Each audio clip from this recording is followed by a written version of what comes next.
Welcome to Good Game, your no BS insights for crypto founders. Why is Friendtech so exciting? I mean, we talked a bit about it. Why do we think this is the Uniswap moment for DeFi, but for social? By the way, this room is actually the contrarian. Because everywhere I go, like in real life, when I talk to people in those crypto conferences, and I ask them, what do you think of Friendtech? They're all bearish. Every single We're one. still early. Everyone talks about Friendtech, but no one is bullish. So this room is actually the bullish room. Looking for your next startup idea in crypto? Check out our request for startups list and get inspired at alliance.xyz/ideas.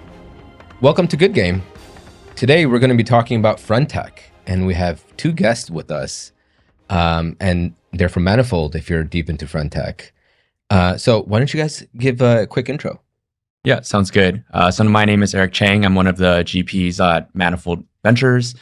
First got into crypto more along the lines of the regulatory route, was advising a lot of crypto asset managers and VCs about SEC and state regulations, worked with a lot of regulators and kind of describing to them, what crypto is and, why my clients deserve to get, RIA registrations. Over time, I actually switched on over to the investing side, working alongside, certain accelerators and also VCs. Prior to joining Manifold, I was also VP at Wave Digital Assets, where I was helping to oversee their early stage venture practice. Cool. I'm Jay. I got into crypto in around 2017, mostly on the white hat hacking side. Crypto is a great playground because you could go to each protocol and a lot of them copied each other's code. So you could basically find a vulnerability in one thing and then use it everywhere else. During the heat of like 2018 and EOS, when EOS was the third biggest market cap, I also managed to find a vulnerability there. And I was paid, to not exploit these types of protocols.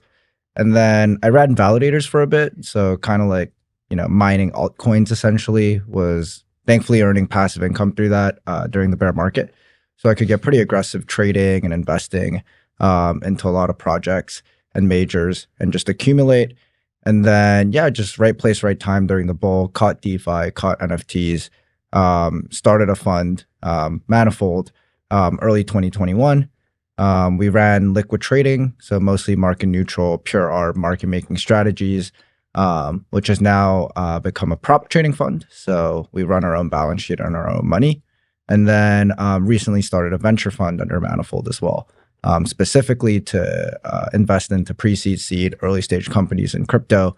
And we see a lot more investable companies now where founders who are currently in the space during the deep bear really believe in the tech, believe in what they're building, and have resilience. And, there's a lot more noise during a bull market. And I think right now is a great time to invest in these types of projects. 100% agreed. So Friendtech has been on my mind probably 85% of the time now for the past month now. I'm assuming there is a core group of people that are also experiencing what I'm experiencing. And typically when this happens, we know that there is something special, similar to like DeFi. When we, and Qiao, I'm going to quote you when I say this, but you said this where when you used Aave, it was like a magical experience, right? And I feel like what we're going through with Friendtech is also a magical experience because there's so many different layers that we can unpack. And so I guess let's talk about our feedback or just like what we thought of Friendtech when it first launched. I think that's like a good place to start. When it first launched, how did you feel about it? And like, why did you, when did you sign up? What was your thesis by signing up? And then we can all go around the room and just kind of talk about what happened there. Yeah. I mean, for me, I was in a group chat. Well, I'm in a group chat with, one of those CT type group chats where there's a ton of people. And Kobe was like, have you guys heard about Friendtech? And I responded, no. And he's like, wow, we're so early. I was like, oh, interesting. So that's how I first heard about it. And then some guys dropped invite codes on that Telegram group chat. So I copied it. And then I got on the platform. Back then, all these guys were trading very low, right? And I loaded up like 2 ETH or something to just play around with it. Back then, you would have to bridge to base first. And was this on the first day? This wasn't on the first day. It might Okay. have been like, you know, Couple days. First Okay. week. Yeah, first week for sure. Okay. Yeah. So I get on and I bought some stuff. I bought Suzu. And Good contrarian bet. yeah, it's Yeah. just It's not contrarian. you know, Is it consensus now? Yeah. That's why he's going down. Okay. well, it was like a meme bet Yeah, plus it's a meme. like I think I bought Kobe. And then I just like AFK'd because back then there wasn't that much activity. Yeah. And then it picked up a bit. And so like I chatted a little bit. And then we actually looked into the arbitrage side of things, right? Wow. So looked at sniping. Nice. Looked at Arbitrage with what? well, I mean, sniping is somewhat of an arb if Okay. you're Yeah. sniping Yeah. And then large you're accounts. selling. Yeah. And you Right, just right. sell into the bonding curve. And then there was other things like people were building the fractions, so fractionalized keys Yeah. through Velocimeter. And Yep. you know, we do a lot of like pure arb cross venue on, you know, CFI to DeFi.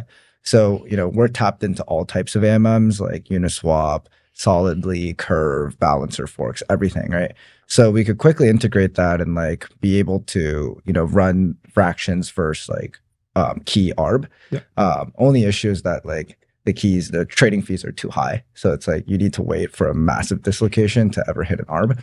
So This was when Sisyphus launched his token, right? right, Yeah, I remember exactly. So we were looking at all those opportunities and just playing around with it, really like testing, using my account as a test actually to do a lot of stuff. So a lot of people sometimes like my doxed main like personal account, people ask like, why does it say you have like 900 holding, right? Of Yeah. keys. Like it was literally because Like like sniping. there was one day where like I just like tried a bunch of stuff, like random scripts that we Yeah. were running just to play around. And yeah, so that's sort of how we got into Friendtech. But for like 2 weeks, we were very inactive afterwards because, you know, the activity kind of died for a It bit. did. There's a lot of scares. yeah. This was before Paradigm announced their raise. Mhm. Yeah. I And- remember this dip. And yeah, didn't have that much conviction in Friendtech specifically. I Yeah. thought that it was really interesting. SocialFi Yeah. was something that like I was fascinated by, Yeah. but wasn't fully convinced that Friendtech was going to be that thing. Yeah. So, you know, I put in a lot of work into, you know, launching CL's account, right? Yeah. But after launching it, Oh, I remember that. Yeah, CL deleted it. And then we both AFK'd from Friendtech after that for like, you know, over like a week or two. I didn't snipe CL because he deleted the app. Mm-hmm. Mm-hmm. Rest in peace. Now it's like 4 ETH. Ciao. Yeah, what about you? First week I just made curved. I was like, this is just a big cloud 2.0. But funny enough, you were one of the first ones to use BitCloud. Yes. No, but that's why I have PTSD. from Exactly. Big Cloud. Exactly. So I can explain the difference between. So later on, I realized some of the key differences between Big Cloud and Friendtech. But we can dive into that later. But first week I made curved, and then but I still played around with it. Then Paradigm they announced the Paradigm investment, and then that was another run up. So I just aped in, FOMO'd, and then did well. That was the second wave. Mhm. And then that again died for maybe a week. But that week I started thinking about some of the ways to view Friendtech. So you can view Friendtech as, for example, I don't know if you guys have heard of GLG, this company called GLG. What they do is it's like an information network where people share alphas with each other. So the typical users are corporate espionage. So they just fish information from each other. So I viewed Friendtech as sort of information network back then. But later on, I just realized, you know, the top groups on Friendtech, they were all bullshit. Like the content in those groups was total garbage. Like there's no way people are paying 6 ETH for that kind of alpha, right? Like the alpha is worthless. So it's not really a information network. It Yet. can't evolve yet. Yet. Friendtech can't evolve into that, but it is not that yet. And I started thinking about some other ways to view Friendtech. Started viewing Friendtech as more of a game because all the 3-3 stuff happening, right? For those who don't know, 3-3 is like 3-3 is like you know, if you own my key, I'm gonna buy your key, and so that everyone has a bunch of keys, so that we can farm the airdrops together, etc., etc. So, and there's a bunch of other games that happen later on. We can talk about them as well. So I started viewing Friendtech as a game. What else is there? There's some. There's Pepe. There's We could Pepe. talk about Pepe as well. There's the I the giga Pepe. aped Pepe. We'll You talk did? a lot. So Friendtech is a game, but importantly, Friendtech is also one of the most successful attempts at bootstrapping on-chain identity. Yep. So it's not the first time we managed to do this, but it's one of the most successful ways in which we, as an industry, attached real-world identity, meaning the Twitter identity, to the on-chain address. So from there, I don't know what it's going to be, but there's going to be a lot of different games built on top of this identity network. So that's another way to view Friendtech. But very interesting. That week where Friendtech died, I started thinking about these things. And then the third wave. Yep. The third wave was when they started announcing the airdrop. Yep. That was another huge wave. But sort of the history. Yeah, for me, I giga aped the first day. I mean, and for my thesis was pretty simple. It's the social layer for crypto, and primarily I bought. It was obviously very risky, but I just bought 0x Racer, and my thesis was, if you look at Tom from MySpace, if you remember those days, he was the most followed person, and he was one of the founders of MySpace. If you look at Mark Zuckerberg, he's one of the most top 5 followed individuals on Facebook. And my thesis was like, if this Elon on Twitter, and Elon on Twitter, and Dan Romero on Farcaster, it's always the founder that's the number one 100% followers. So ended up betting big on 0x Racer and a little bit on Shrimp and a couple others, and then just started to use the product. And what was interesting about it was the fact that the product itself, it just like hooked me, meaning that I started talking to other people. I started to get some alpha from some of these chat groups. Not all. There's 1 or 2 chats where I started to get real insights. And then I started to look for opportunities. I'm like, well, wow, this is pretty cool. And I started to go deeper into the Friendtech ecosystem, and I came across the 3.3 network.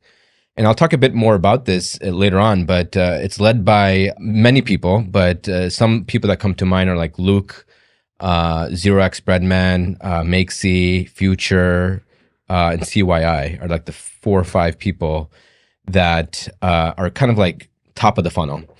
And the idea is pretty simple. It's like, you buy me, I buy you, right? But it I think goes deeper than that. And I would call this the phase 2 of 3.3 from the original Ohm 3.3 where it kind of first launched. And the primary idea is like, hey, if I buy you, you buy me, we're gonna farm the points that come within the ecosystem. You help my key price, I help your key price. It keeps it elevated. But you also you're joining this community. And we'll talk a bit more about this, but I feel like this is an emerging cult that's being built on Friendtech. So I agree with your thesis, Qiao, which is, I think there's gonna be many different metas. And one of the emerging metas is like this 3.3. Then there's gonna be different games being built, and then social layer and etc. How about you? Yeah. What are some things that like maybe your first reaction? Yeah, definitely. Like when I first downloaded my Friendtech account and kind of eased into it, I was really interested in just kind of looking at what the onboarding process was like. Yeah. What are the kind of mechanics that are built into the app as well. Yeah. Got a manifold key, started my own. Got some of my own keys as well. And what I was really interested in is just how sticky and effective the app was in terms of like value creation. There's still a lot of debate right now versus the speculative versus the true utility value of a platform such as Friendtech, right? But whether you like it or not, you can't dispute the fact that it's a very effective form of value creation right now. Within a month in, there's like millions of TVL, millions of protocol inflows in terms of capital, and a lot of that is being redistributed over to the creators. And despite the value add that some creators might be able to actually have, interacting with people, talking on my own chat room or looking at the people talking in Manifold's chat rooms, there are people that are actually genuinely interested in, the stuff that we're working on, people actually genuinely interested in sharing alpha as well. So it's just, I see Friendtech in the future, perhaps as like a very effective like template, perhaps like a really good like building block for other applications to kind of build upon, for them to iterate upon, for them to see like what are other great ways for like facilitating value creation for creators. Maybe this is a good segue into why is Friendtech so exciting? I mean, we talked a bit about it.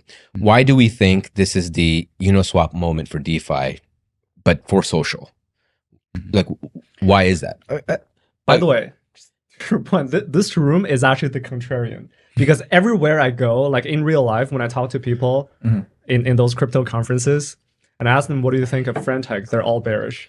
Every single We're one. still early. Everyone talks about Friendtech, but no one is bullish. So this room is actually the bullish room. So yeah, I mean, there's a lot of things I think that come into play. There's the game component, and then there's the real value creation component.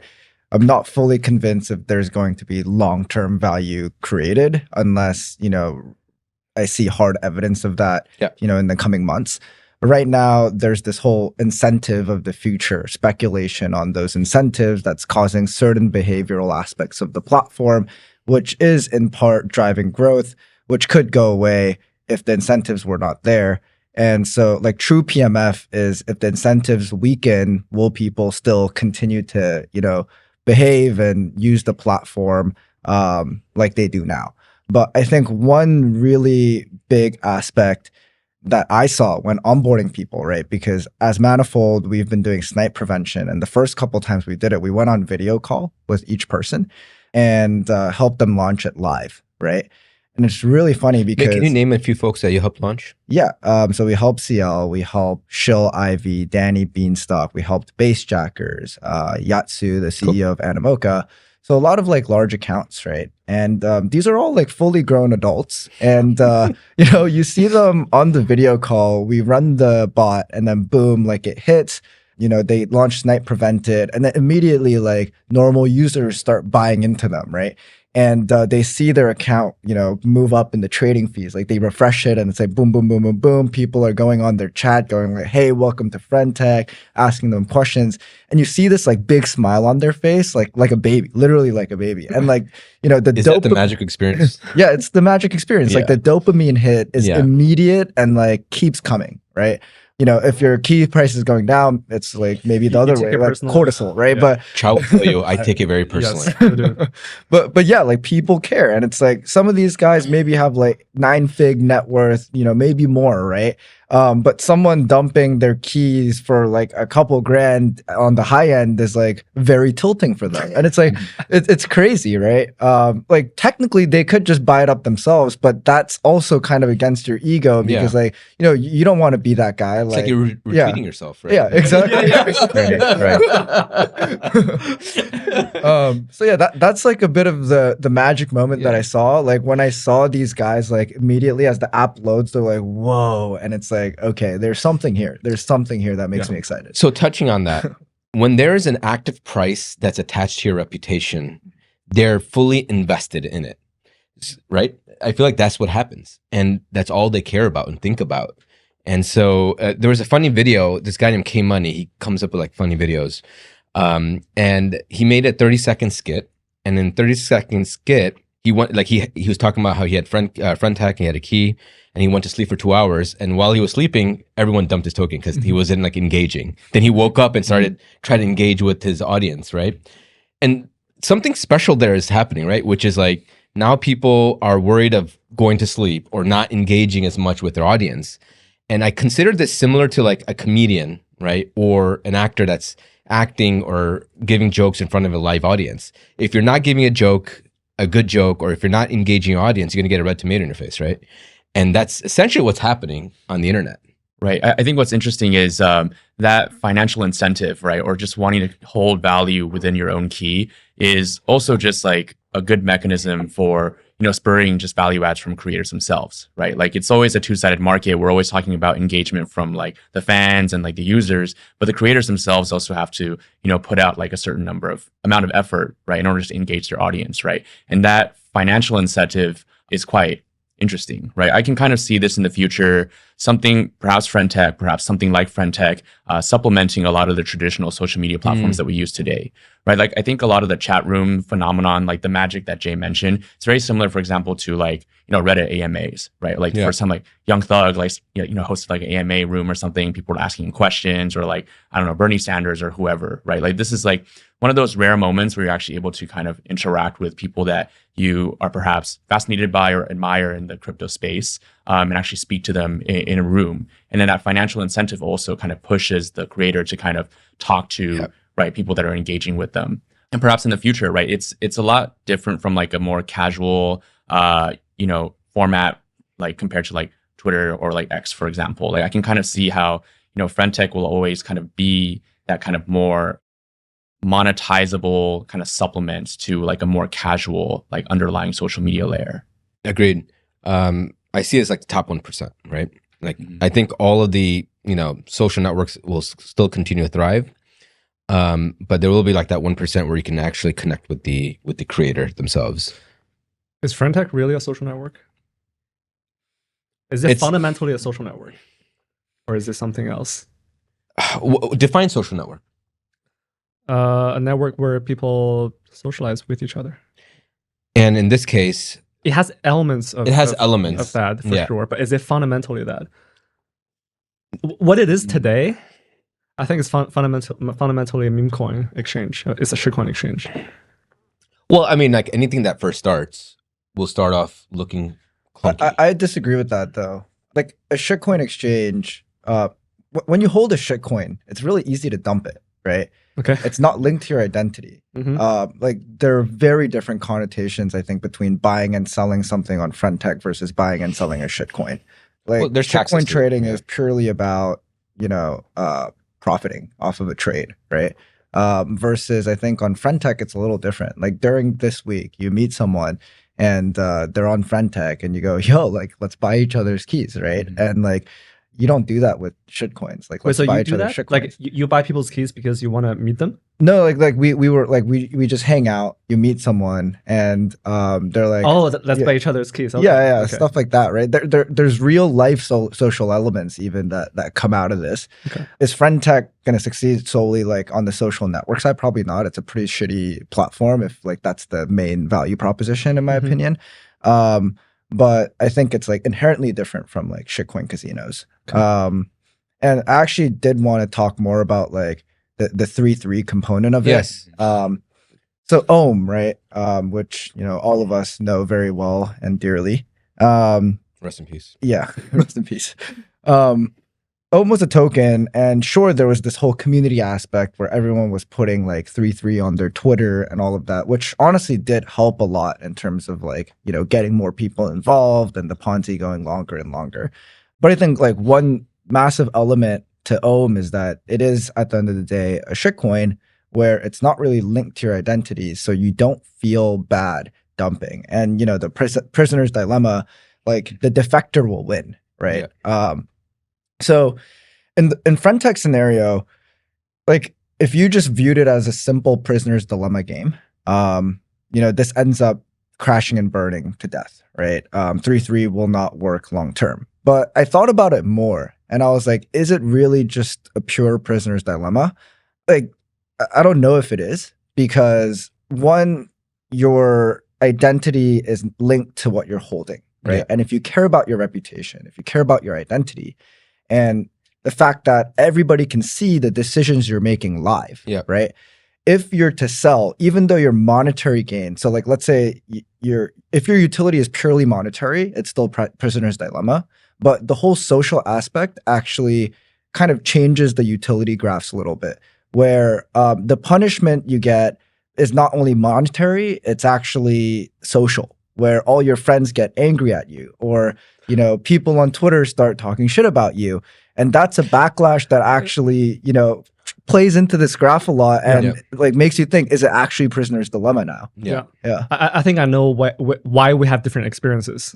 Because you use your real name account. Yeah. I use my Anon. Yeah, so for me, my only incentive is to make money. Yeah. I don't care about social stuff, but you do because you use your real name. Yeah.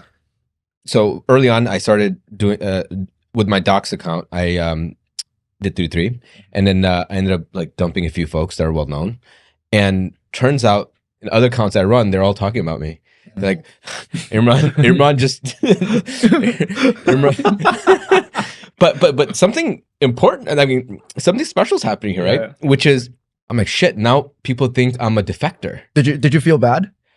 Not really, but not well, I mean a little bit, right? Yeah.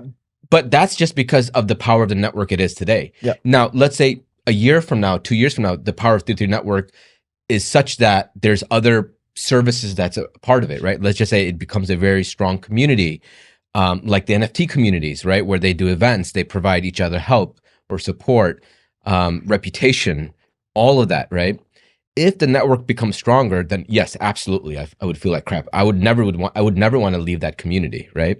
But right now, that community doesn't offer me any value, so I just dumped it, right? But now they're talking about me, and now I feel bad, and that's the type of conversation I'm having versus like just dumping Dogecoin or Harry Potter.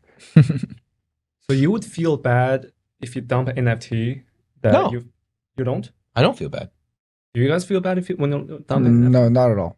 Not really. No. So, because you're not tied to the creator, right? And no one really knows who you are, right? Okay. And so you just dump it. Blur bids. Probably Maki brother. But like right now, like after hanging out with you guys, and Yeah. let's say I own his key, right?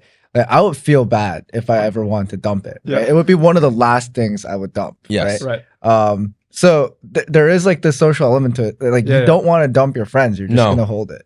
So I ended up like, part of me, I'm OCD with my chats. So with my Docs account, I end up all of our Alliance crew, we bought each other's chats, right? Or keys. I ended up dumping everyone because I wanted a clean chat. Yeah. And then they all dumped me, and I felt bad. I'm like, so then I bought them back because you work with them, and I don't want to disrespect them, so I bought them back. So I get what you mean by that. Yeah. So there is like a personal There's that. attachment with people that you've built a relationship Okay, with. this is really important. This is a fundamentally new behavior. I didn't realize until just now. Yeah.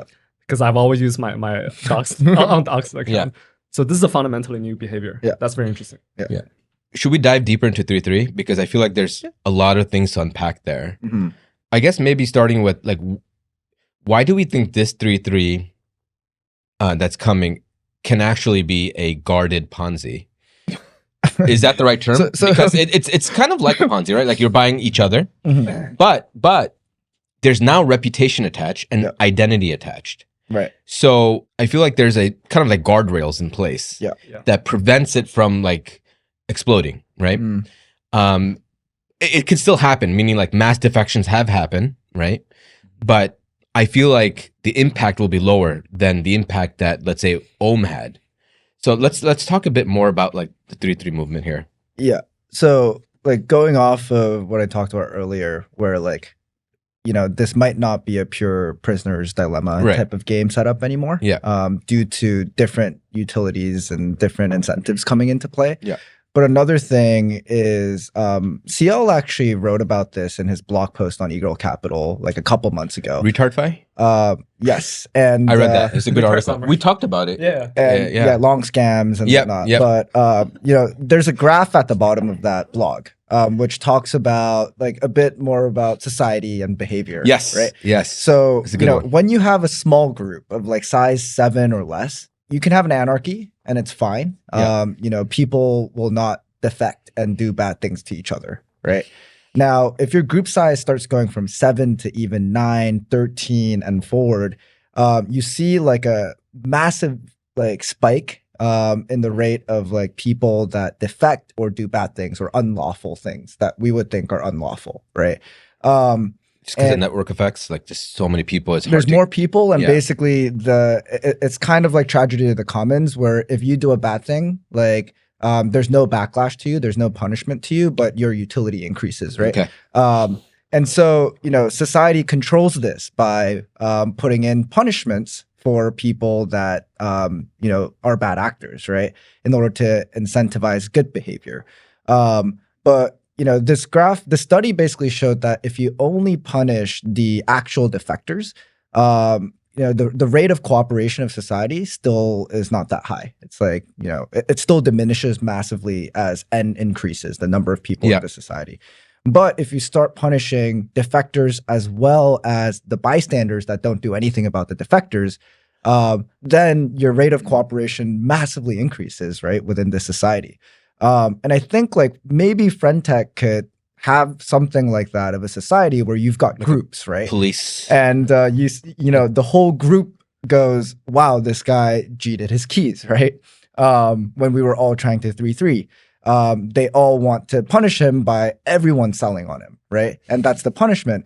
And then you might actually get this type of effect where you have a society where the bystanders also get punished if they don't, do something about the defectors. The defectors get punished, and then the rate of cooperation starts increasing further, right? Even if they don't want N to be sold increases on. exponentially. Yeah. Interesting. I've been kind of thinking about like these social dynamics a lot recently too. It's just not to get like too philosophical, but like Nietzsche talked a lot about like, human relationships and how like the core of that is actually the relationship between like the creditor and debtor, right? It's a very like financial driven relationship that kind of like drives a lot of the hierarchical structures that like we live in today. And Friendtech is just kind of a really interesting kind of like social experiment. That concept of 3-3, where it's just like I'm going into this type of like financial commitment with you as my friend or someone that I have like faith in to kind of generate value. So if one of us kind of cheats each other's keys, then it's like kind of like almost kind of like a loss of faith in like your counterpart, right? And then you're kind of breaking that kind of trust, right? And then from there, it'll be interesting to kind of see like what kinds of like socially constructed kind of like rules or like games are going to be kind of created on top, right? Like I even saw on like on CT like people coming out with like infographics like Friendtech commandments. It's just like oh, like we won't judge someone if like you cheat your friend or whatever. That kind of like copium, right? But like there's just gonna start to be like a lot of that kind of like people are already building commandments, right? Off of like such a like a month old app, right? So yeah, I see this as like a reputation layer, right? I mean, there's obviously the end state of how communities are going to self-organize and police each other in a certain way, but I also think that this is a starting of a reputation system that's on chain and is directly attached to your identity, and it's going to be primarily it may start with just defecting, but it can start to add other layers based on what your on-chain activity is. And so I was talking to CL about this, and I was talking to him about this reputation system. He goes, yeah, right now, if somebody asks me to borrow money, I'm not going to, I don't know this person, so I'm not going to let him borrow any money. But maybe if somebody had a defection score, had a history of no defections, 4 years, let's say on chain, I might let him borrow some money.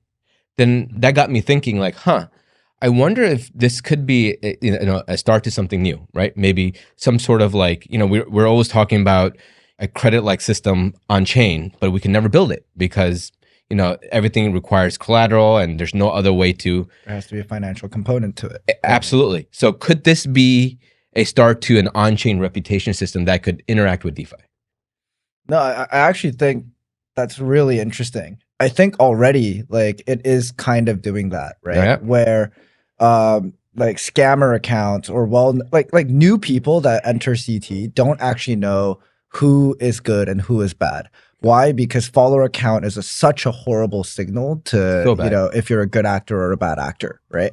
Now, if you look on Friendtech though, if you look at the key prices and the type of people that are holding it, you can see like the scam or non-legitimate accounts that have tens of thousands or even 100,000 followers on Twitter have no traction, right? The people know, who's good to bet on and who's not. And it's actually a good signal in terms of a person's reputation and how they handled themselves in this market over the last several years, right? The one thing that I would be concerned about is like, if people in DeFi or a lot of protocols started using, Friendtech as a way to judge reputation, one, like how could it be gamed? But also two, how does value accrue back to Friendtech at all, right? Can Friendtech put in ways where there are easier plugins that they can create in order to make this more of a possibility, but also make the UX better and then also get some value back to this ecosystem, right? I think there's a ton of things that could be built on top of Friendtech, which we're very involved in right now. Yeah, right? so I want to go back to like the game, like the different metas, but let's go to what could be built on Friendtech. Yeah, 9.9. So maybe talk about what you released recently. Yeah. And then talk about 9.9 and all the other good stuff. Yeah. So what we released recently is sort of like a skeleton or template smart contract. So we implemented a proxy contract that allows you to essentially buy Friendtech keys into a proxy contract, which then maps, your holdings within it. And then it allows you to transfer free of charge the keys to anyone. It allows the receiver then to sell it directly to the Friendtech contract receiving ETH or transfer it back to another person. So like gifting works now.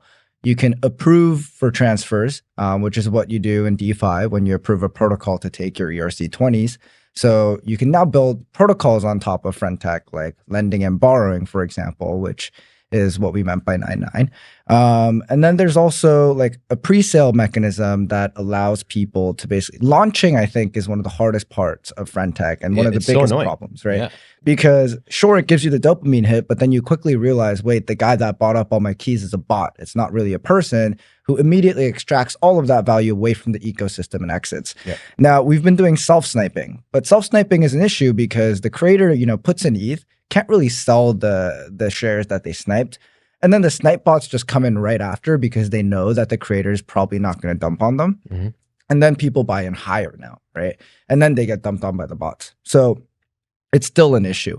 Now, we tried some things like sell back in immediately. What we realized is there's so many bots. So even the bot that, immediately had an unrealized loss in terms of P&L got saved by another bot that had it limited basically to just like pump it up again, right? And it's like, oh God, right?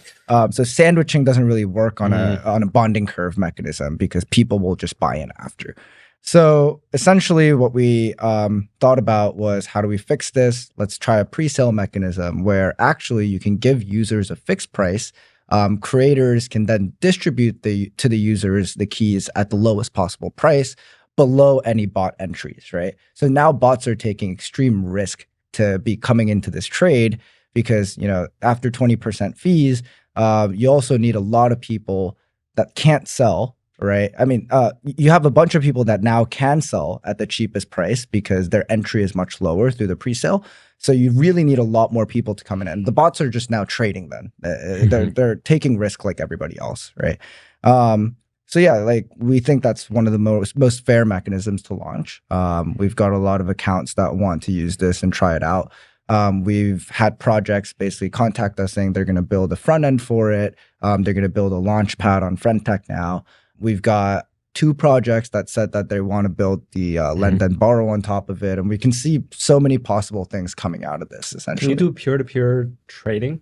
So instead of buying and selling to the bonding curve, we buy and sell to each other. Yes, you can. So if you were to buy keys into the proxy contract, then they become transferable. So you could technically swap and trade keys with no fees. But we've not mentioned that as much because then the whole value of Friendtech, like going back to the creators, sort of goes away. Right. And then I feel like the Friendtech team would also not be very happy with that. So yeah, I do think like it's good for this ecosystem to bring value back to the creators. Otherwise, the cycle sort of breaks down.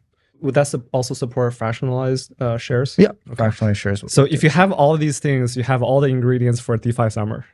Yeah. I mean, we basically so it's not copium. It's not copium. We basically turned each key into its like own ERC20 token, essentially, and just built the skeleton contract interface for it, essentially. Okay. Yeah. I mean, are you all in? I mean, we still need Jerome to turn the printer on. But Jerome, if you're watching this, I just want to dive deeper into this because this is so interesting. So I bought Dan Robinson's key before I ended up selling it. Great alpha, by the way. So highly recommend buying Dan Robinson's key. I'm going to buy it again soon. But a lot of people were worried about the bonding curve. They're like, well, can we change the bonding curve? He goes, no. There's only a certain amount of buys, until it gets just too expensive for someone to they get priced out, right? Because of the bonding curve. And he said something very interesting. He said, there is an element of building out read-only access keys, right? And read-only access keys could be, on top of the key holders, right? Mm-hmm. And the idea here is like someone buys this and they can just read the content, but they can't interact with the creator. And then the person's like, well, how is that value going to accrue to key holders? that's not fair. It's just going to create more of an imbalance in terms of where value is going to accrue. He goes, well, technically, price could be split between the key holders and the creators. And so, thinking about what Friendtech would do to cannibalize some of the startups that are building on that. Because if you think about it, Friendtech is going to be, they're going to try to take share, right? Because this is their ecosystem, similar to Uniswap, right? Uniswap built out Uniswap, the protocol, then its front end, then Uniswap X, the intent aggregator, its own wallet. And so it kind of owned the entire value chain. Is that how we're thinking here too? Or how are we thinking about this? I know maybe I'm getting ahead of myself, but do we see a flourishing DeFi ecosystem, or do we see some cannibalization happening? What do you see? I guess the question I'm asking is what is Friendtech going to build natively, and what do you think is going to be left open to DeFi? Yeah, the one issue with Friendtech's main contract is that it's immutable. So other than I think the fee switch, switching the fee rate, they can't change the bonding curve at all, which Dan's already mentioned. Yeah. And basically the core mechanism can't be changed. That's why, creating a separate contract that handles read-only keys is kind of one option they can go with. Yep. But the core structure can't change. Now, the reason why I like lend and borrow, although there's a massive risk that comes to the ecosystem with it, is one, it's an Oracle-free lend and borrow protocol. Why? Because the prices are fixed on a bonding curve, so it's deterministic, and you don't need to rely on any oracles. That's amazing because liquidators can now fully atomically, handle liquidations, and they're very incentivized to do so easily by just giving them a 5% cut. And now you've got a lend and borrow protocol that has no oracle and basically has very low risk of bad debt, right? AKA this lend and borrow protocol becomes as safe as almost Aave, for example. So how does value accrue back to Friendtech in this case? I thought about it. It's the liquidations themselves. In order to liquidate, you go from the proxy contract, call sell shares in order to sell the collateral. The sell shares function then calls the main Friendtech contract, which then pays 10% back to the creator and Friendtech, right? So lend and borrow protocol, I think, there will be some value accrual back to Friendtech because all of the liquidations basically means you're trading the keys through the bonding curve, which has the liquidity, and therefore you're going to end up basically getting something back to Friendtech. Now, OTC swaps it's a bit different, right? If someone builds an OTC market on top of the proxy contract, essentially you're taking away a lot of the value that would go back to the creators in Friendtech. And I'm sure they're thinking about this. Yeah, I do think about these are more potential kind of use cases and things that we can do with keys if we were to kind of turn them effectively into ERC20s. But at the same time, at what point does that kind of break the social dynamics on which Friendtech is built, right? If people are just going to be able to kind of PvP, trade keys with one another, does that kind of lessen the value and lessen the type of initial commitment that I feel into buying a key, right? Because if I just buy a Racer key, maybe I can just swap it for a couple other keys of someone else, later on or something like that. Versus me saying, all right, if I'm buying this Racer key, I'm gonna hold this because it's a large financial commitment, right? But I can also kind of see other functionalities such as borrow lending, kind of even intensifying some of those, social obligations that we're kind of forming in Friendtech, right? Let's say, if someone buys a ton of my keys and they collateralize it to take out a huge loan, right? I'm going to start feeling the pressure oh man, I need to make sure that I keep bringing value because if people dump, someone out there is going to get liquidated because of me, right? So the immutability of the contract, how big of a problem is it really? In other words, specifically the bonding curve. So there's a lot of talks on Twitter about why the bonding curve is not ideal. For example, it goes up exponentially. It scales exponentially as n goes up. Which means probably the number of people per group is going to be limited because people can't pay for that much money to join the group. So there's limitations to the bonding curve like that. And the fact that this bonding curve is immutable, how big of a problem it is? So security-wise, it's amazing. If it were to be able to be modified, would be really concerned about the security of Friendtech, especially on the smart contract side. So that's good. Now, is it a solvable problem? It is solvable by building in new features that, allows more people to access, but gates them on, specific features. For example, actually talking and interacting in these groups with read-only access, right? I do think that, the concerns are a bit like overheated on the bonding curve. I think it's because there's a lot of people that get priced out of these keys, and then they're voicing their opinions, and it's a bit of like groupthink happening. But really, like, don't you want exclusivity into your rooms, right? As a creator, you don't want 1,000+ people in your room chatting to you, because at one point it becomes way too much. And, the utility actually goes away, because it's like, I can never get their attention because there's too many people in this room, right? So actually, I think it's very good for it to become virtually like impossible to enter a room after a certain number of people, unless you're really paying, because you're buying in because of the utility, no longer for the financial sort of aspect of the key price going up, just because like, you want to talk to them, and that actually like maintains the utility, because there's value in that, and there's exclusivity basically. Yeah, and that's kind of why I mentioned that Friendtech is very much like a template for potential other apps in the future, right? Thinking about the addressable market of something like Friendtech, right? It seems like it's still very much limited to perhaps like people with a lot of capital, or just people within CT, or people within the crypto space that, that can be degens, right? And to Jay's point, it seems like Friendtech itself, like this model, perhaps with like its current bonding curve, would be a good supplement as kind of like an exclusivity platform on top of like someone else's, more traditional social media following, right? Like if you like my Twitter content, that's great. Like if you want to see more exclusive content, then purchase my keys, and then like we can talk on there, right? But I do think it's kind of interesting to think about how the social dynamics that the template of Friendtech creates can be used for, other use cases in the future. Like we've talked a lot about like, proof of identity and scoring people based upon like their defections or just like their on-chain activity, right? This is something that, crypto has been trying to solve for a long time in terms of, financialization of like the world's unbanked, right? I'm not saying that, people in emerging markets and all over the world are going to start purchasing keys, but it's an interesting way to kind of think about like, how is this like a potential way for people to start building some kind of like on-chain identity that could lead to some kind of like financialization in the future. So question for you. How do you see this against Worldcoin? Right. Yes. We mentioned a little bit yesterday too. How I feel like Friendtech was kind of able to kind of bootstrap and kind of like proof of humanity kind of a lot faster than Worldcoin, right? And I don't have to like scan my eyes or like my cornea in order to start having some kind of on-chain identity, right? That's actually tied to me. Is it actually faster than Worldcoin in terms of number of people who scan their eyeballs? I'm not too sure about like the actual figures, but it just does seem a lot more, convenient of like versus just like scanning my eyeballs and having to line up, right? I'm hearing Worldcoin has a lot of like operational logistical issues right now, and kind of onboarding a lot of users. For the non-crypto natives, I feel like Friendtech onboarding is a very painful process.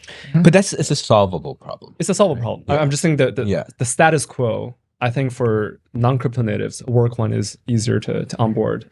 For crypto natives like us, of course. The thing is, like that one is very easily solvable. It's not an immutable contract type of thing. It's literally 3 lines of code in their front end, and they could actually fix it pretty quickly. Where you just give access to the app without having to deposit or buy your first share, right? Let people look at what's going on, see how the app works before they have to commit ETH, figure out how to get it there, and buy their first share. Right. Yeah. Before this, we were talking a bit about the metas. I'm starting to see, I don't know if this is the end of the meta, but aggregators, right? There's aggregators that are acting as if, an index where they'll buy a bunch of keys and then they'll share the alpha. There was something called Friendbook. I think that got shut down recently from Salience, was it? And there's a couple other aggregators that I see, Levy and others. So, I feel like they don't have a moat, right? And eventually they'll be cut off access if they continue to do this. But how do you see like these like products like are being built around these around the Friendtech ecosystem, like aggregators as an example? What other things are you seeing? I also saw something called friend games and stumble upon you or something. And these are games they're being built on top of the Friendtech ecosystem, where you use your identity as a way to authenticate, and then you could see your avatar and you could see your username in these games. So it's kind of crazy. So I just want to kind of touch on like things that could be built using your identity.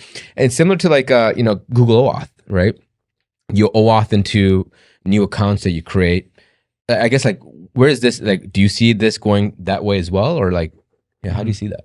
So Stumble Upon, that game, actually we helped launch on Friendtech. Yeah. Okay, I didn't know that. I actually didn't realize that they were doing that much with Friendtech. I just thought it was a random. No, I think Friend Games was, and then Stumble Upon is using their keys as a way to do something. I forgot what it was, but but we did help them. It's really good to see like things like that being built, and new utilities being found. Versus like there's already like 50 competitors on aggregators, it's crazy. Tooling, analytics, which is great. It's bullish that so many developers are for free, or just because they're incentivized to get their key price up, which doesn't actually mean that they make that much money, right? It's just reputation almost. They're spending that much time to release these types of products, right? Now, there's a ton of these like analytics tools and whatnot, but what we're more interested in are these new utilities that people are going to try to find, or real projects, like full projects that are getting built on top of it. But it's kind of similar to early days of DeFi, right? We had like DeFi Pulse and then CoinGecko trying to like integrate some of like the liquidity depth into their pages. And then you had DeFi Llama. And then with these analytics tools though, at the end of the day, like maybe one survives and becomes like the fully featured one that everyone uses, which DeFi Llama is now. But with Friendtech, like it'll be interesting to see who actually wins out of that massive red ocean of like analytics tooling competition, versus like there's going to be a couple projects that come on, I think, that become like very big, and sort of the major like Friendtech plays that are built on top of it.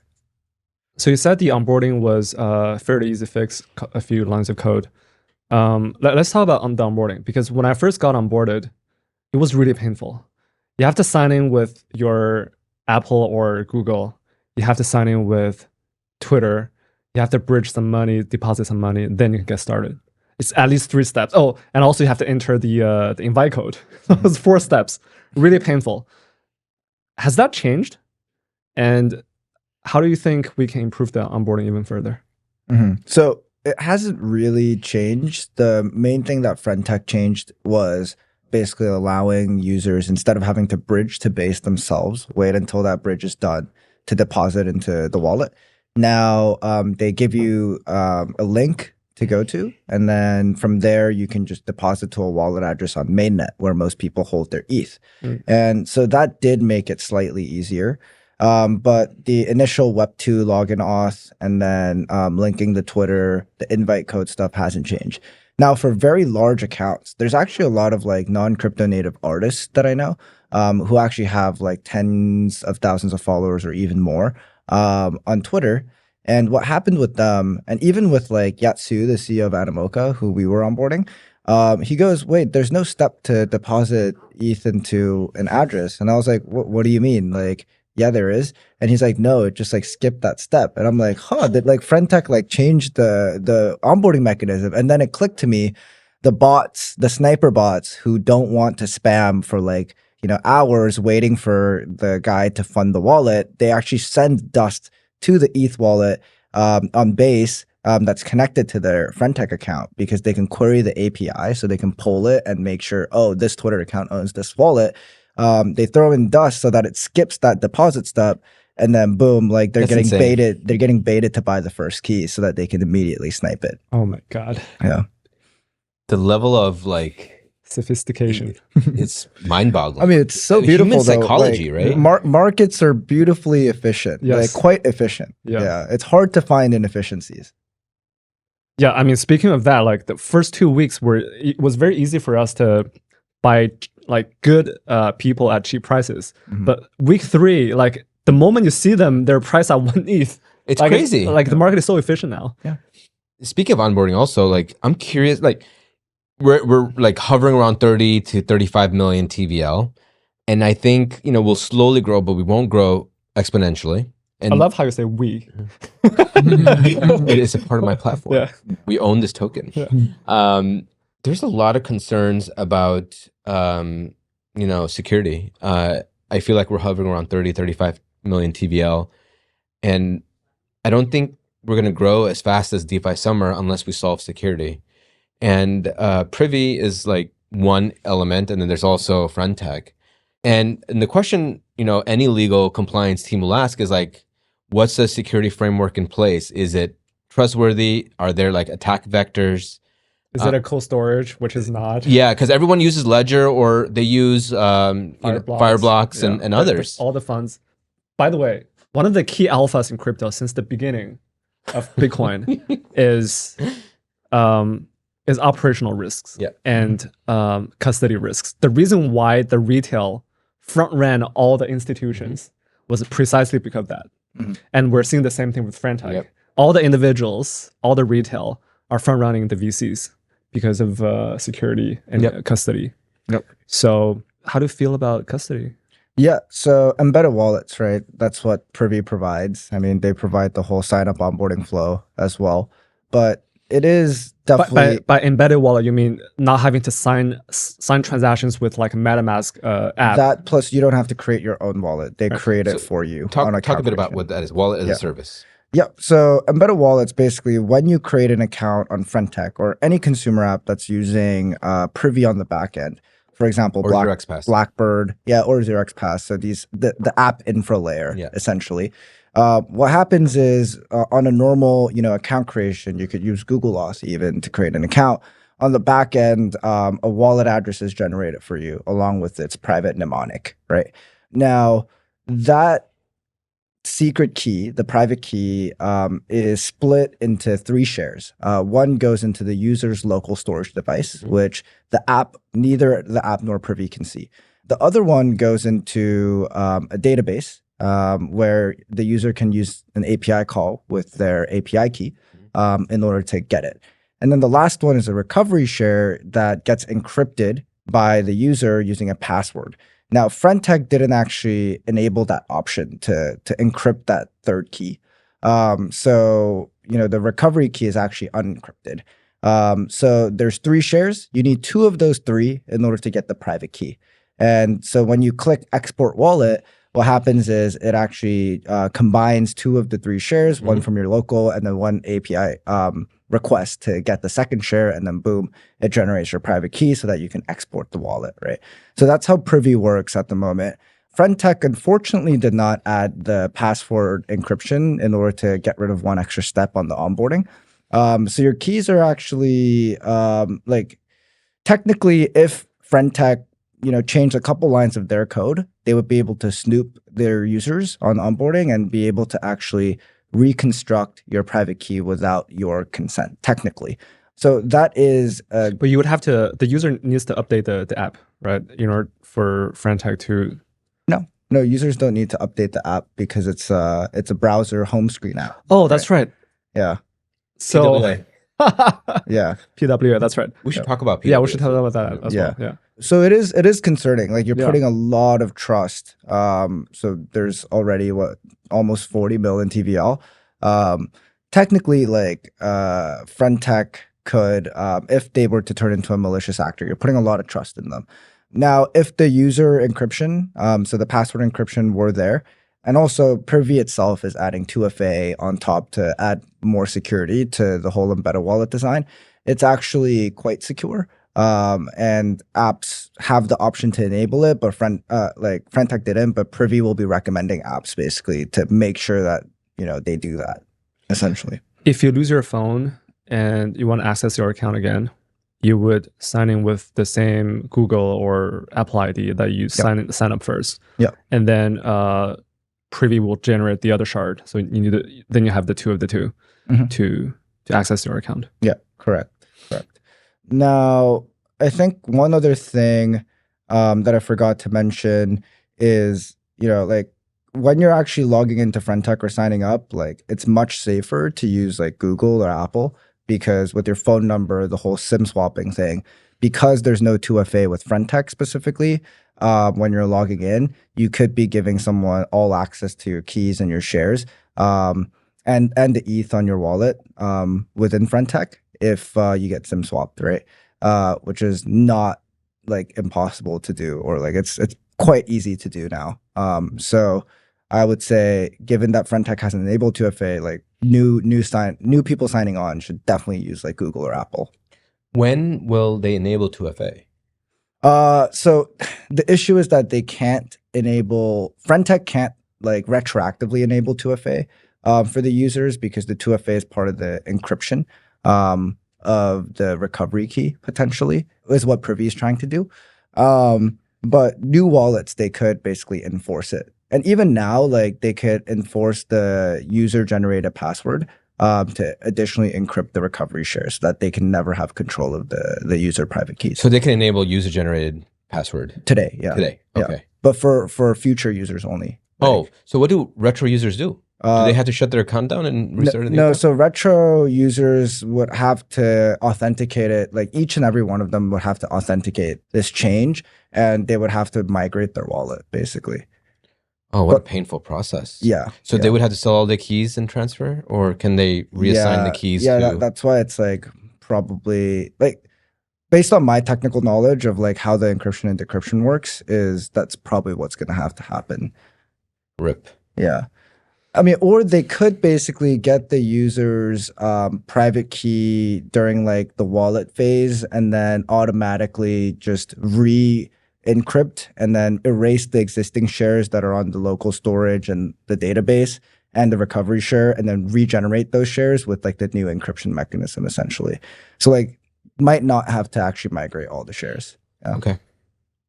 What does it take for funds that have LPs money, not prop money, to get onboarded? What kind of security model is required of them? That's definitely a tough one, right? Like with all the security kind of vulnerabilities that Jay just mentioned, does kind of put a lot of issues into funds feeling safe enough to, custody, LP capital into, Friendtech, right? Yeah. The only reason that Manifold is able to do it is because we manage proprietary capital. Yeah. But for funds, in order to actually put external LP capital onto the platform, that's going to be a much larger hurdle, right? There's the security vulnerabilities, but at the same time, Friendtech itself would have to be either using a qualified custodian in the back end for some kind of like institutional version, or they themselves would have to have qualified custodian licensure, right? And as we kind of see with regulators right now, like, even holding assets on like an exchange, could potentially be some kind of violation of like custody, fiduciary duty that a fund would have to for its investors. I mean, most institutions can't even touch DeFi yet, so right. They're so early. Yeah, we're so early. even crypto VCs, crypto natives, could Friendtech build a desktop app? They did, I think. They did? Yeah. So it was just announced a day ago. Yeah. It was, yeah. It Very just recent. happened. Yeah, So- I kept spamming Racer's chat. Can you just like support desktop? Desktop plus hardware wallet. Would that be enough for VCs? Hardware wallets would definitely help a lot of things, but it's just like the UX versus security, right? Are you gonna give up the UX of like, better onboarding through Privy to now like cater towards institutions? Yeah. Yeah, I think the risk return profile is still misaligned right now for true onslaught of funds to come in and start actually risking out external LP capital on the platform. I'm just thinking about the top signal and We're so early. I know. Let's wait for the VC thesis No, articles. that's exactly what I'm looking for. Okay, like okay. when they're we're onboarded. releasing a thesis soon. All right. But you guys are not. Yeah. Top signal right here. There's a 0x NGMI, who's the founder of DeFi Llama, recently tweeted that there's also another attack vector by attacking the front end or the iframe. Yeah, correct. Can you talk a little bit more about that? Yeah, And so because that's also worried, because the technical arguments make sense, and the thing that scares me the most is that all I have to do is open the app, and that's it. It's over. So it's classic attack vectors, right? On the user side, it's like trying to avoid phishing. scams. But on the app side, there's a lot of things you can do to prevent a lot of those simple attack vectors. Hopefully, Friendtech is doing a lot of those best practices and also trying to defend against it. Privy, according to Henry, the CEO, works with the apps themselves on the front end to make sure they are implementing a lot of those things that like prevent those attack vectors from actually occurring. So I think that's like less of a concern. It's like pretty easily preventable. Okay. Yeah. Yeah. I mean, when I saw that, my heart sunk, right? So I'm like, but then it also reminded me of early DeFi summer, like Yam and others, and we got rugged with Pickle a few times, if you remember that. But those were not like they weren't custody. Yeah, rugs. but they were just like different attack vectors, right? Yeah. And so you know, this smart. I had contract PTSD risk. from Yeah, DeFi. exactly. The cool thing about Friendtech is the smart contract risk is actually very low. Okay. It's like immutable 50 lines of code and yeah. immutable, right? So it's But like, the base stuff, like building on your proxy contract is an example. There's still risk involved with that, right? Yeah. So actually, like compared to DeFi, smart contract risk is low. Bridge risk is not very bad with base, right? I think the actual bigger security risk is on the SEC security. well, that plus just the whole, I mean, that's going to take a while to play out, right? Yeah, but I think the bigger security issue is what you're talking about with like the app side. How are they managing everything? Because they're, we're all okay with the compromise for better UX. But at the same time, the risk definitely increases the more centralized it becomes, right? They could get compromised internally, even if the founders didn't want to. Correct. So one developer at Friendtech who knows their shit could technically go rogue. I mean, that's the same thing with MetaMask, though. Yes. Yeah, and we could all get very, very fucked. Yeah. Yeah. I mean, that reminds me of the Axie hack, the Road and Bridge hack. Yes. It was an internal compromise. Yep. That was scary too. Yeah. Today's points day. Oh, yeah. Yeah. So I'm going to hit refresh, every few minutes after, in probably another 30 minutes. Yep. And I'm assuming everyone else does that. It's great because all the chats start to like liven up and they're like, did you get your points yet? What are your points? Send me a screenshot. And I guess this, from a meta perspective, do you think this is just, I mean, obviously it's speculative driven, right? People are farming the points. I've seen some crazy numbers out there from 0.50 or 50 cents to CL said like, I don't know, like $100. I don't know. But do you think this is primarily speculative driven and would this turn into a habit? Is this like habit forming? Like, is there a reason why they did 6 months, right? Yeah. Is it to form this habit so that people become stickier? Like, how are you guys assessing this? I mean, first of all, like self-buying will not really be a thing anymore if there's no points associated to it, right? They gotta nerf that though. You won't have guys like Von Battis. Like, there's no point, right? He's just doing a trade, right? His trade is the fees I'm paying is going to be lower than the airdrop I'm getting. Yeah. And I mean, obviously, right? It's going to be more than like 10% returns on the airdrop. So like, because if you're self-buying and self-selling, your round trip is 10%. The trade is a no-brainer, right? So, yeah, things like that is pretty interesting. Like that's going to go away as soon as the airdrop happens. Boom, he's out, right? What other things? Like habit building is the same thing I think as like PMF. It's like what features and like what actual use cases does Friendtech bring that has PMF versus what's activity just purely to farm the airdrop. Yeah, like that's what I feel like is the true deciding factor for both Friendtech and also other kind of blockchain-enabled consumer applications going forward. It's just how do you shift the value of your platform from solely being speculative to actually having some kind of true utility. And that's kind of hard to really imagine concretely for these apps and for stuff like Friendtech, right? I think, as we've mentioned, right, like a lot of people are trying to, there's people that are actually interacting with the application and trying to like earn points, like organically actually participating. There's people who are, looking at it as a trade, or people who are just gaming the process, like going through like hundreds of chats and just saying GM every day just to try to like, rack up those points, right? Yeah, exactly. Yeah. I mean, that's gaming the system, but I also think that some of that is still effective in terms of, getting over that cold start problem for applications, right? Like there's a healthy amount of gaming just so people can just interact with the application as well, right? But I feel like blockchain is always really good at getting over the cold start problem, but the actual sustenance of value over time is what we have an issue with in this space, which is why I keep going back to the point where I think applications like this as an end-all be-all might not be very effective in the long term, but it's very great for, initially bootstrapping that crowd base, right? Bootstrapping your fans and having that supplement like a much more like, sustainable, platform underneath. Come to think of it, 6 months is a really good number. It's a great number. It's a sweet spot. Because if it's too long, people will be like, this is going to last too long. I'm not going to play this game. Yep. But if it's just 1 month, okay, so 1 month might be enough to form the habit of, because you got hooked. Like I got hooked the first day. 1 day was enough for you. Yeah, but 1 month is not enough for people to build all these like games and the proxy contract. That stuff will take around a few months. That's why the 6 months it's a genius idea. Such a beautiful number. Yes. You can actually build an ecosystem in that time. Yeah. A tangent that I wanted to talk about actually is just, incentives won't go away completely even after the airdrop, right? They'll still incentivize, but there's a market value to the incentivization. Yes. So it'll clearly be lower in our heads, right? In our imagination. The thing is, like, there are a lot of sustainable ecosystems out there where incentives are so low, but people still play the game, right? And an example is gaming, right? Crypto likes to think that they invented play to earn, but there were play to earn games way before crypto even existed, right? Which ones? Maple Story is like a big one, right? I grew up with Maple Story. There are adults that play this game. Did. Yeah, there are adults that play this game. What, like you 14 don't know what it to, is. I don't. Yeah.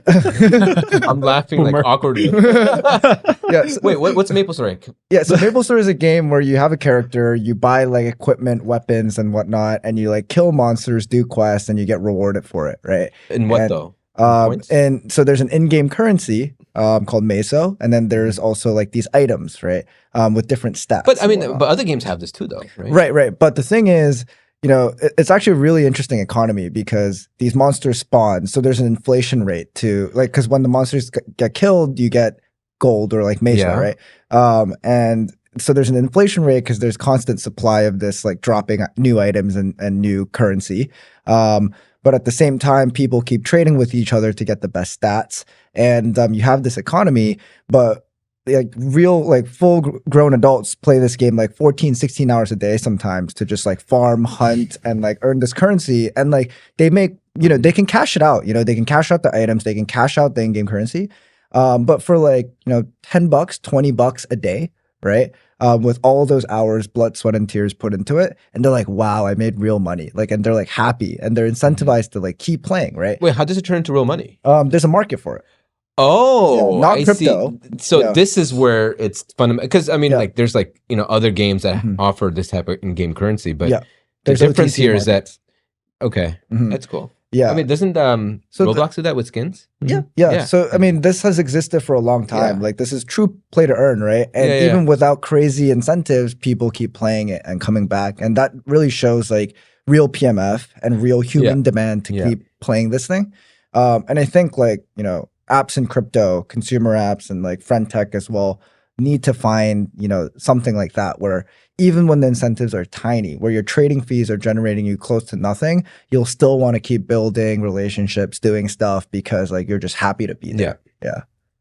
How do you view shares in the long run? Or keys, sorry.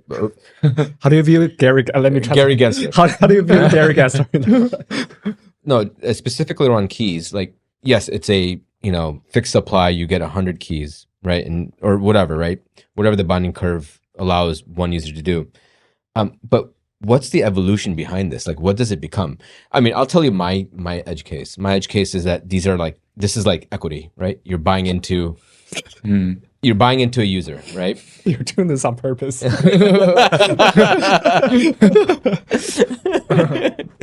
Well, I want to play the dynamics here, right? Yeah. And you have access to this person, right? And this person is going to give you content and whatever, alpha or whatever. And eventually, like, others want access to this this individual, and like you see these other products that are being built. And the creator has to like monetize other ways, right? And so like, I feel like, you know, holding keys could become a yield-bearing asset in the long run. Is that true or false? Where do you see this going? Like, where do you, like, I guess where I'm trying to get at is like, where is Friendtech going next? And like, do you see the vision that I see, like, to this?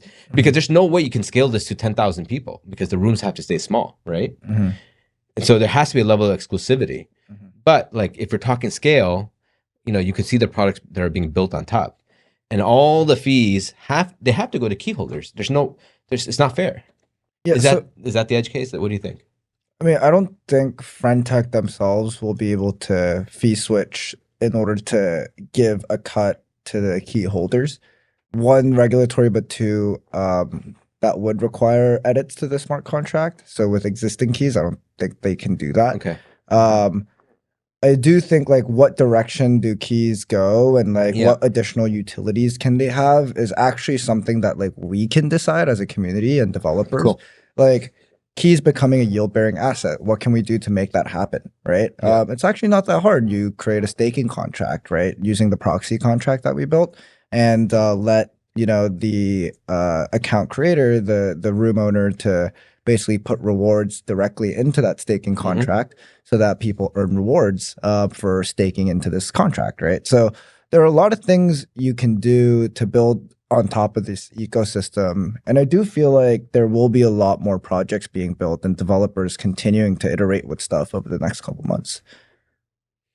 Yeah, cool. Yeah, definitely like a lot of interesting like use cases, right? Like this is not even like considering just like the off-chain actions that like one can do just based off of looking at like all their top key holders, right? Or whoever buys as many keys or, you know, who defects the least, you know, will get some kind of like exclusive access or surprise or some alpha that I can share or come to like a meetup. And these are all just off-chain actions, right? So really the possibilities are really endless in terms of that type of utility.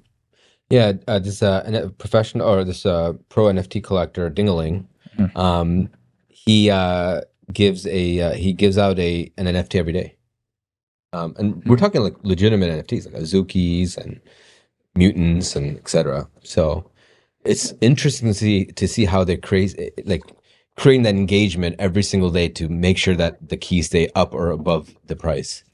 But that's another value prop for holding a key. Cool. Any final questions? I mean, let's talk about Gary Gensler, the legal and king, right, the securities risk. Are Friendtech keys securities?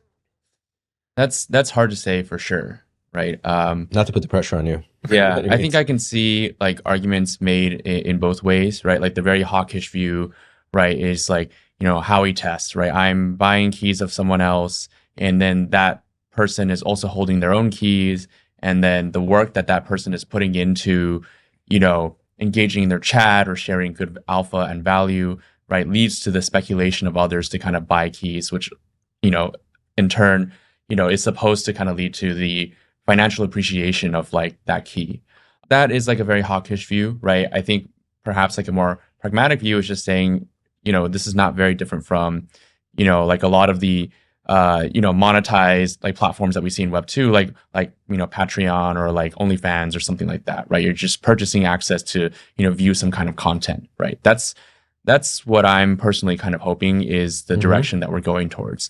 Although it does get a little murky too when individual creators start you know, saying certain, you know, promises or guarantees based upon the purchase of like their keys, right? Like, hey, purchase my keys and, you know, I'll share the trading fees that I generated or like the alpha or the profit that I'm taking with like the top 5 holders, right? And that's kind of pretty clearly a sense of like market manipulation of some kind or some kind of like securities violation, right? So it just depends on a case by case basis as to like what these creators, you know, how they're actually gamifying like this platform, right? And then like as to how the SEC actually will go about with enforcement if they do choose, gets a little complicated too, right? Are they going to start looking at every single, you know, creator, and are they going to go after those that like, you know, made certain promises on Twitter or made certain promises in chats, right? Or are they just going to go tell Friendtech to just take the whole platform down, right? These are all types of like regulatory risks that we just don't really know how to fully navigate at this moment. Yeah, the public chats are kind of scary, right? I mean, anyone can just buy a key and just read your chat log.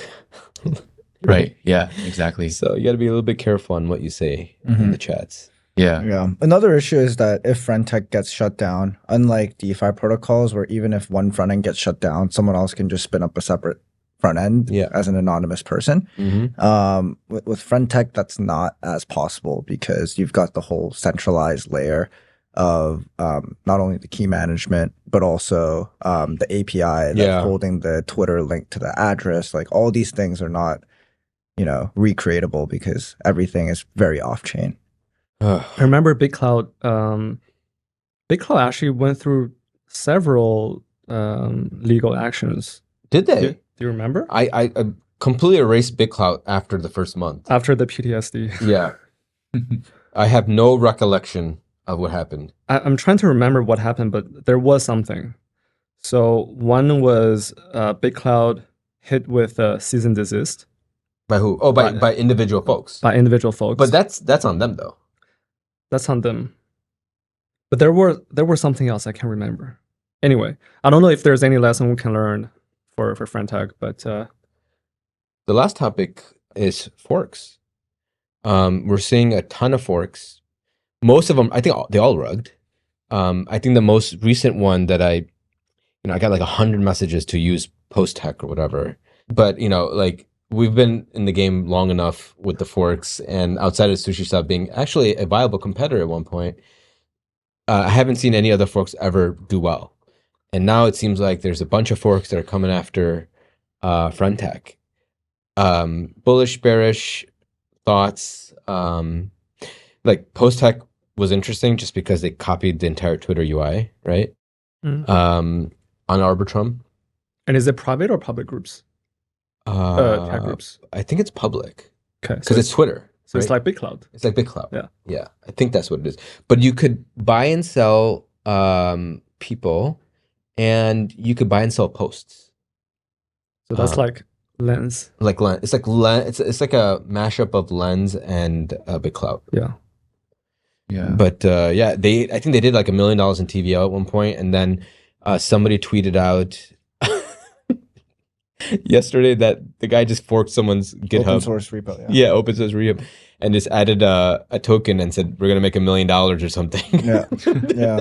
And then and the TVL went down to 350K yesterday. Yeah. Yeah. So forks, bullish, bearish. That is reminiscent of DeFi summer. Yes. Yeah. It's happening. But it's happening at a much slower pace. Yeah. Much slower pace. Yeah. It's exciting though. It's exciting because no one's on this meta yet. Yeah. I'd say I'm quite bullish on forks, right? I wouldn't want Friendtech to be the last iteration of whatever type of like app that it's representing, right? Like whether there's going to be long-lasting utilitarian value, we can't dispute the fact that this is a very effective form of bootstrapping like liquidity, bootstrapping like creator fan engagements, at least in the beginning, right? And I think over time, as other applications perhaps, improve upon bonding curves, perhaps making it easier for, people to, purchase, it doesn't have to even be keys in the future, right? It could be just any other form of asset, I guess, for like a future application.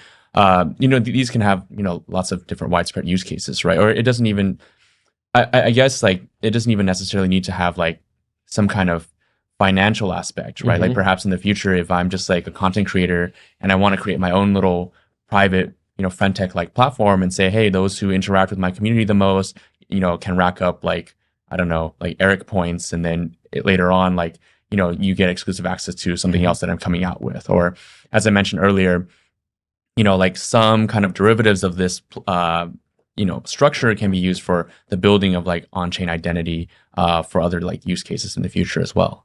You said earlier that Friendtech smart contract is only 50 lines of code, which means it's super simple. I assume it's just some bonding curve. Yeah. And that's it. And if that's the case, why would you need to fork the smart contracts? You can just build new front ends. You can build a Twitter with gamified. Yeah. I think maybe fork's not the right word, but more like creating new social Web3 social primitives would be the right way to put it. I would love to see more of those and, see, who has a really cool design or comes up with something completely different on top of this. And we'd be interested in backing it, right? Straight forks, I don't think would be as interesting. Like by Anon teams? Yeah, the derivatives that were created recently were literally just trying to copy and paste it onto other chains. And like, I just don't see how that makes any sense, because with social networks, if you've ever used one, the network effect is what literally gives it the value it has. And the switching costs are so high because you can't copy and paste the whole network. Let me counter that thought right there. So L tweeted the other day that SocialFi is going to be like AMMs on every chain. Like they're all going to have their own, right? We can, whatever, right? But you're starting to see, like, if you look at Solana, right? Anatoly is a big proponent of TipLink and Frenzy.com. Well, he doesn't really care for Frenzy, but Frenzy is like a Solana version of Friendtech. And these communities are cults already. The layer 1s and layer 2s are cults themselves. So why would they want to use someone else's on another layer 1 if they're cults themselves? So I guess to counter that, I mean, I agree with the network effects, but if inherently layer 1s and layer 2s are cult-like systems, then could you see this spreading to other layer 1? Like, could you see other users from other chains? They're huge proponents of those chains using something like Friendtech. So I understand what you mean by, the L1, L2 cults. But I think there's, when L mentioned, it's like AMMs and all that. I just don't see that happening, because DeFi's design is inherently different from SocialFi, where, you've got these AMMs, you're fighting for liquidity, right? Protocols are all fighting for liquidity because liquidity gives you the lowest price, which means everything gets routed to you and you get more fees. How do you fight for liquidity? You would have a token and people would farm it and throw LP tokens in there and all of that, right? But as soon as someone gives you even 1% more APR with similar risk, you have zero loyalty to the platform. All you have to do is click a button to transfer your LP token somewhere else, right? It's very easy because these LP tokens, the liquidity that everyone's fighting for is so fungible and easy to move. But when you have all of this ETH liquidity trapped into a bonding curve, and then all the social connections that you've already formed on a SocialFi platform like Friendtech, how do you fork that over or migrate that over, right? Sushi made it really simple with, migrating your liquidity from Uniswap. You just click a button and boom, you're done, right? But if someone creates a Friendtech derivative and tries to migrate that liquidity over or the user base over, there's no easy way to do that. One, there's an immutable contract with Friendtech where, that ETH can't be extracted out of the bonding curve. Everybody has to click sell and take that ETH after paying the fees and move it over. It's a high switching cost. Yeah, massively high switching cost. I think, DeFi, I mentioned to you before, is like, a big pie, and I think has true utility, but it's just going to be continuously on the back end. The value and the liquidity will be split across thousands and thousands of players as like the ocean becomes more and more populated. Meanwhile, I think with SocialFi, you're going to have a couple big players taking big chunks of the pie. Let's go to what do we want to see built on, like, if because founders are watching this, right? What are 10 different, maybe 5, 10 is too much, 3 to 5 ideas, and we talked about lending already. What other ideas would you like to see built? Could you expand on that question a bit more? So you released a base proxy contract, right? Where people can transfer keys, do their pre-sales, lending. What other utility can you see for that contract?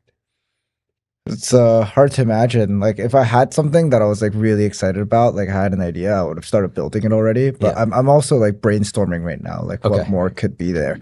I think staking is pretty interesting. You could actually build, pools where people put it in to like a ETF, or someone creates like a manager, right? Like maybe like YFI. I've heard of this idea. Right? And you can actually permissionlessly pay them a cut, and they could spray it into different places, and you never have to manage it yourself. You're only just coming in for the financial gain of the keys, right? Could be interesting. I don't know. There's a lot more things that you could just take ideas from DeFi and then reapply it.